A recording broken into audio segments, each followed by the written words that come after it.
Welcome to a new feature of theoryofknowledge.net, which is our mini lesson webinar. Every month, provisionally, I'm going to say the end of the last Sunday of every month, we are going to deliver a short presentation, a video presentation on the stories that we've picked out that will help TOK and critical thinking teachers to link learning to what's going on in the real world. I'm going to explain today which 15 stories that we have managed to unpack, look at the mini stories that we have also created, the quick stories, and explain how this is going to help every teacher in your school, not just those dedicated to TOK and to critical thinking, to encourage a more analytical way of looking at the world, provide them with a kind of creative and original and accessible to some of the biggest events going on around the world. Okay, so let's start straight away. And I just want to explain three ways that these stories can be used in the classroom. First of all, the most simple way, which is simply to provide the links to the media sources that we give you to your students and to members of your faculty to help them just link their knowledge to key events and issues going on in the world. So just a simple matter of passing on those links and hoping that they will read these great stories that we've found from around the world. Secondly, a little bit more detailed and demanding. Route 2 is to make a knowledge journey via 8 different stages of the slides that you will see in this presentation very, very shortly. This is designed to give your students ownership of some key terms, including the 12 key concepts that we identify as being of particular importance to both TOK and critical thinking students. We will link them to our big questions, our BQs, which is our structure for delivering both TOK and critical thinking, and also link them to some of our other resources that you'll find on the site, such as investigating issues. And all this is designed to take our students to a point where they're able to challenge their biases and their assumptions about the world rather than confirm them, as most people are wont to do in the world. Route 3 is to deliver the mini lesson in full. So you'll see the slides for our first mini lesson. I haven't included all of the mini lessons on this particular presentation, but you will find them within the newsletter. If you are a faculty member, you have access to all 15 stories presented in this way. If you're not, you just see the first 3 presented as mini lessons. As I say, this is very much designed not just for specialized TOK and critical thinking teachers. This is designed, this resource, for all teachers in your school so that they can encourage critical thinking in their classroom, link their subject to the very latest controversies and issues and events going on in the world, and to help your students to really understand the point of what they're learning about and to give them this great skill for analyzing what's going on in the world in a meaningful way. Go beyond the headlines is the way we often put it. So to deliver the mini lessons, you will see the structure. Students will carry out a starter question on their own. Then they'll discuss the responses that they've come up with before moving on to the deeper dive of the mini lesson, which is where they will look at the media source that we have found, focusing on the questions that we provide. Then finally, they will get to the exit task, which asks a much broader question about knowledge and will help them to become authentic critical thinkers by identifying and questioning their assumptions and biases about the world. Now, we're very, very much about extending TOK beyond the IB. So if you are an IB school, then obviously this will all make a lot of sense to you because you'll be running the TOK course. However, increasingly, which is making us very, very happy, we are getting non-IB schools on board who want to use our resources to extend the learning that's going on in their school. So if you're doing A-level, if you're doing AP, if you're doing another course with your students, you can now access the non-IB version of this resource. So you can follow that link to take you to the right place on the site. Okay, beyond being a resource for the classroom, beyond being something for specifically for TOK and for critical thinking, this resource is designed to do some big things in your school. We believe that helping students to become critical thinkers is a fantastic way of promoting equality, diversity, and inclusion. You will see stories that feature those ideas as a central part of what they look at about the world. But we also feel that giving students this skill, giving any student this skill, massively empowers them and makes them able to become more enfranchised in what's going on in the world. So we feel that this is a very, very powerful pedagogical tool that can have some big outcomes in terms of equality, diversity, and inclusion. Students who are applying to university will find the resource massively important in helping them to prove that they are critical thinkers. Almost all courses, undergraduate courses at university all around the world are now asking for proof of critical thinking. Now, if you're a TOK student, then you've got your essay, you've got your exhibition. If you're not, then you need something more tangible. And this resource and the outcomes that it can lead to, such as our critical thinking portfolio, will help students to enhance their application and really show that they are autonomous, critical thinkers of the world. If you're looking to supercharge your pastoral sessions and create engaging and relevant sessions, then you can use these stories, these mini lessons, to create fantastic little lessons for pastoral sessions, for PSE sessions, for the timetable time that you have with your tutorial group. Just a great little resource that we have for students who are looking to understand the world in a more profound way. If you are a school that does extended projects, for example, the A-level EPQ, these stories will give you a great starting point to what's going on in the world and give you a critical access route into some of the biggest stories going on in the world, which is a great first step to take when creating EPQs and other extended projects. And we also have schools who are members now who are using the mini lessons, the newsletter stories, to help students specifically who are applying to study medicine. We look at a lot of stories connected to science. We look at a lot of stories connected to public health and how we need to think in a critical way. For example, this month's final story is all about the Nobel Prizes and how they impact on the way we understand science in terms of individual geniuses versus large groups of collaborative scientists working obviously together. So that would be an example of how we can help medical students or potential medical students to think in a much broader, much more nuanced way about the nature of science in order to get them into medical school, which sometimes demands a little bit more than other courses. We produce a Padlet for you to share these stories. Excuse me. I'm going to have my coffee, it being Sunday morning here. So we have produced a Padlet which gives you links to all of the mini lessons. You'll see them divided up into the different groups for the IB diploma. We'll also be producing a Padlet like this for non-IB schools so that you also can share all of these stories very, very easily with your faculty and give instant access to the other students in your and teachers in your school.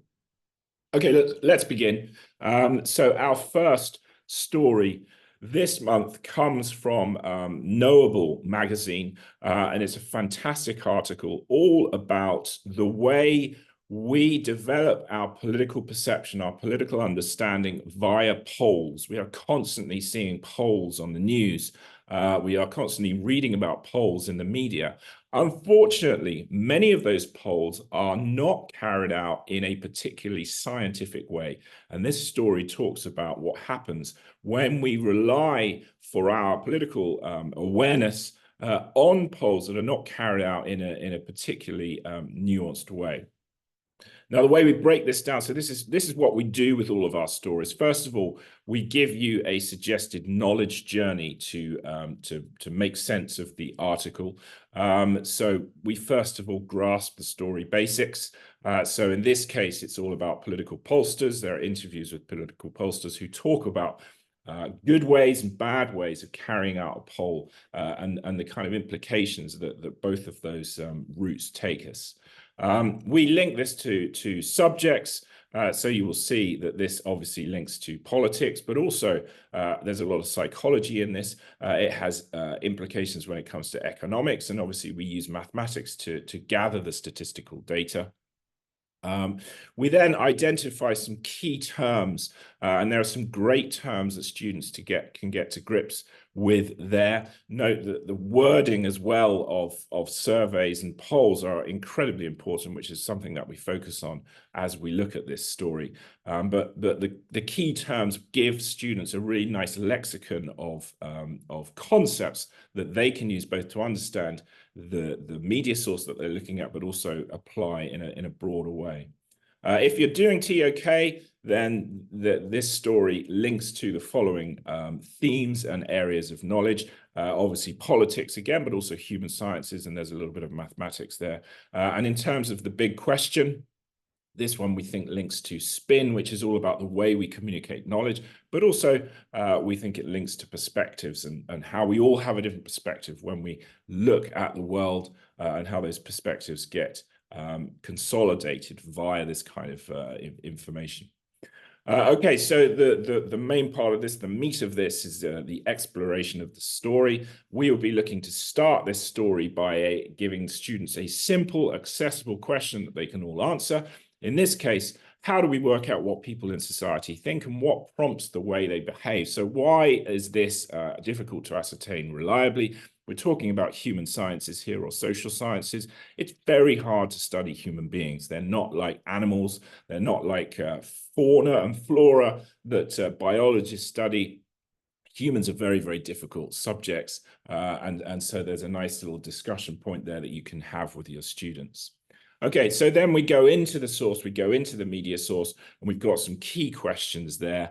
We've got some examples of cheap, non-scientific surveys and the kind of knowledge outcomes they give us, the wording of the survey, and why there are implications of disagreement when it comes to what's newsworthy and what needs to be investigated by these kind of surveys. And then finally, there's an exit question there. Why should we only focus on scientifically conducted surveys when we seek to understand politics and other human sciences? And what happens when we don't? Okay, and of course, the answer is we are unable to become politically nuanced, politically aware, politically able to discuss things and understand things, and we are in danger of being misled by politicians and those that seek to wield power in society. So that, again, great potential there for a discussion with your students. If you want to link this to a wider context, we've got other stories linked to political polarization that you can have a look at. You can follow that link to take you to that resource. If you're doing the essay or the exhibition, then this could possibly be linked to, for this particular essay session, prescribed title number 1. Maybe it indicates the way in which we should or shouldn't consider contradictory evidence. And it links also quite nicely with the exhibition in terms of prompt 3, which is all about reliability. And you could use a political poll, perhaps, as your object or one of your objects for the exhibition. And then finally, as with all of these stories, it takes us to that final question: how does this story make you rethink the world? That's the question that we like to ask in every single TOK or critical thinking lesson. So if you are delivering this as a mini lesson, this is how it looks. As I've said, I'm only going to show the first story as a mini lesson to save time. So our starter question would be displayed on the board for our students like that. Then we move on to our exploration session. We give them the key terms there and reveal the questions that they can focus on, and that's the kind of main part of our mini lesson. We like them working in with a partner or in small groups so that they are discussing and sharing their ideas. And then finally, we have our exit question there. So that's what it looks like, our first story. It's a great story, a very important story, obviously, with what is going on in the world right now.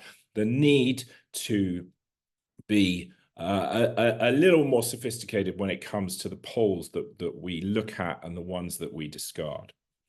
Okay, our second question is a great story. Made quite an impact in the media. An interview that took place between Tucker Carlson and a historian called Darryl Cooper. I don't want to be giving too much away here, but Darryl Cooper is not a recognized historian in the sense that he is part of any university and has had any acclaimed history books published. He is more of a kind of modern historian who works on social media. He's got a huge following on TikTok. So he's a very influential historian, but not a traditional orthodox historian with links to a university. And he has some rather let's put it this way, fringe ideas about the past, particularly when it comes to World War II. Okay, so I'm just going to reveal the knowledge journey like that. I don't need to go through it one by one. This obviously links to history. It's also got very strong links to politics. And because of Cooper's work online, it links to digital society as well. There are some key terms there. Note the ones in red. These are our key concepts from the TOK course, also key concepts from our authentic critical thinking course, truth, evidence, and interpret, all coming up explicitly in this article. So you can look for those and focus on those, which makes it quite a useful article. Yeah, I mean, this, as a historian, I find this very, very interesting, this particular story. We start then with some basic questions about World War II. Hopefully your students will know enough about World War II to be able to pick out heroes and villains, obviously very simplistic terms, but still we have a clear idea, I think, of who was responsible for the outbreak of war, who helped to control and ultimately end the effects of the Second World War. So hopefully your students will know a little bit about it and you can get a little discussion there and find out how they might know that, where they get their information from, and also how their own perspectives might shape the way they view that question in terms of who's a hero and who's a villain. Then we get into the story. We think about who Darryl Cooper is, and then what the article means when it says the two men were not talking about history. Not really. This is more about politics, according to the article. Obviously, I'm not saying whether I agree or disagree with this article. You can decide for yourself. But this is quite a critical article of the interview that took place, as are most of the media sources reporting this particular event. Now, there are some real historians who we've got links to there. If you want to have a look at Andrew Roberts and Niall Ferguson, both of whom are accepted experts in this area, they, in no uncertain terms, debunk what Cooper is saying. So you can have a look at those videos there. And then we finally, for our exit, we've got a quote from Alan Bennett. The History Boy is a wonderful play and film. History nowadays is not a matter of conviction, it's a performance, it's entertainment. So we're thinking here about why we do history, why we pursue it, and what happens when we do it for the wrong reasons. Too many cherries to pick comes from the fact that there is so much documentary evidence from World War II. You can almost pick out the evidence you want to prove your assumptions about the world, and it's really hard to be objective about the narrative of World War II. But those traditional accepted historians have a fairly clear idea about who we blame for the Second World War and who we generally regard as the heroes of World War II. But it's a polemic, it's an engaging, it's a controversial news story. This, I think, it will promote some very, very interesting debates, I think. Okay, we move on to our next story. So as I say, I'm not going to be showing the mini lessons for each one. That, of course, has a mini lesson attached to it. If the mini lesson is available to everyone, not just to our members, so you can see that when the newsletter comes out to you. You can also see that in the mini lessons section of theoryofknowledge.net. Our third story comes from the Financial Times. I found this one really interesting because it challenged my own perceptions, both about the way we debate and what people base their ideas on, and also the role that AI could play in helping to improve the way we debate, which again was quite challenging to me. So I found this quite an interesting article. So a study has been carried out by MIT Sloan School of Management, looking at the way people formulate their opinions, cling on to their opinions, why they have those opinions, and what the effect would be when presented with an AI bot that basically contradicts what they think and believe and provides them with extensive evidence to support its point of view. And the answer is it can have quite a big impact. Okay, so it's a really, really interesting story, this. Links to digital society. Obviously, we're dealing with AI, but also psychology. What is the psychology of being unable to change our minds? Something that we build our whole course around, trying to help students to realize that they're biased and have assumptions, and hopefully learn how to challenge their own biases about the world and improve the way they see what's going on out there. Some great key terms there. A kernel of truth, facts and evidence. So, we've got some key terms there. And scalable intervention is all about the fact that we can scale this. We can scale our AI response and try to counter this problem that is so rife in society.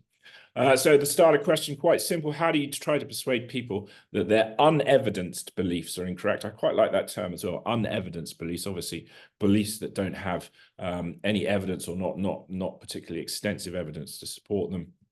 What role does presenting evidence and facts that contradict their opinions play? Now, obviously, that now we are having problems with this because it's general kind of consensus that the more evidence and facts you present to people, the less they want to change their mind. They double down on their views. So that's what makes this story so interesting. So we have a look at what this research team discovered. We look at why they think that it works this way, and there are some really interesting interpretations of why. But also there are limitations. There's only so far we can go in this way, but it's still really, really interesting. So the exit question, which is based on the idea that AI can be a part of the solution by being an effective, highly effective educator, I think is something that might surprise quite a lot of students and teachers. So that's what makes this, I think, quite a powerful story. Okay, if you are a free user of the site, or if you are an original or individual member of the site, this is where the video ends. So I hope you enjoyed our introductions to those first three stories. If you are a faculty member, hang on, because we're going to talk about the other 12 big stories, and we're going to talk about the 5 quick stories and give you more insight into why we chose those. So if you're a free member, thank you. See you, I hope, on the last Sunday at the end of this month, and from then onwards, we will try to do this as a regular live event. See you then.